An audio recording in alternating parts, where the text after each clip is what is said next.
कुणालच्या लग्नाची सेरी सुरू झाली आहे आणि पहिलंच फंक्शन आहे ते म्हणजे घाना बांगड्या आणि हळद दळण्याचा प्रोग्राम.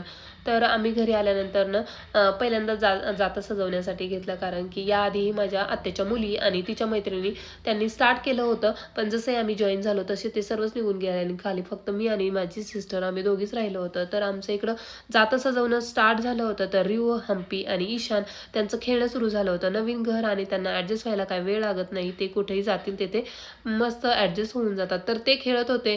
तर मी आणि माझी बहीण आमचं जातं सजून झाल्यानंतर आम्हीही जॉईन झालो होतो. ते म्हणजे गावाकडं बऱ्याच वेळा फंक्शन होत असतात, पण प्रत्येक फंक्शनला यायला आपल्याला पॉसिबल नसतं. बँगलोरवरनं प्रत्येक वेळेस गावाकडे येणं हे शक्य नव्हतं. पण बऱ्याच वर्षांनी मी घरातलं हे फंक्शन होतं, खास त्या फंक्शनसाठी मी आले होते. कुणालचं लग्न म्हणजेच माझ्या आत्याच्या मुलाचं लग्न होतं.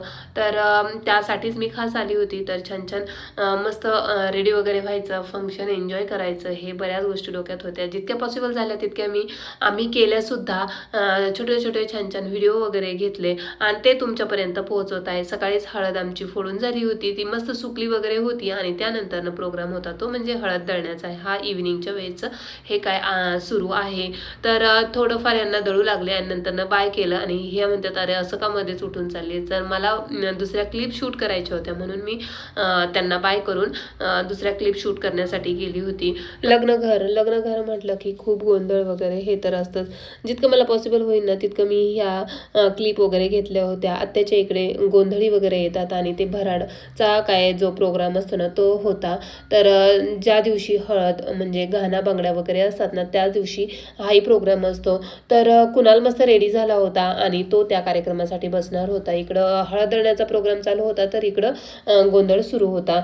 तर असा काहीसा हा त्यांनी सेटअप केला होता आणि ह्यांचं इकडं गोंधळाचा कार्यक्रम स्टार्ट होता. इकडं हळद दळण्याचा सुद्धा सुरू होतं. बायका छान छान गाणी वगैरे म्हणत होत्या.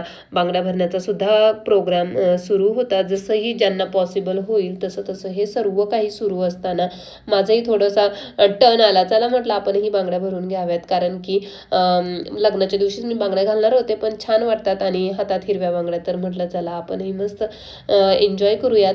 तर मीही बांगड्या भरून घेतल्या. आता गोंधळाचा कार्यक्रम ऑलमोस्ट संपत आला होता. आरतीची वेळ झाली होती म्हणून आरतीची तयारी केली. ते ताट वगैरे घेतलं आणि आम्ही ही आरती वगैरे करणार होतो आणि नंतरनं या कार्यक्रमाचा शेवटसुद्धा होणार.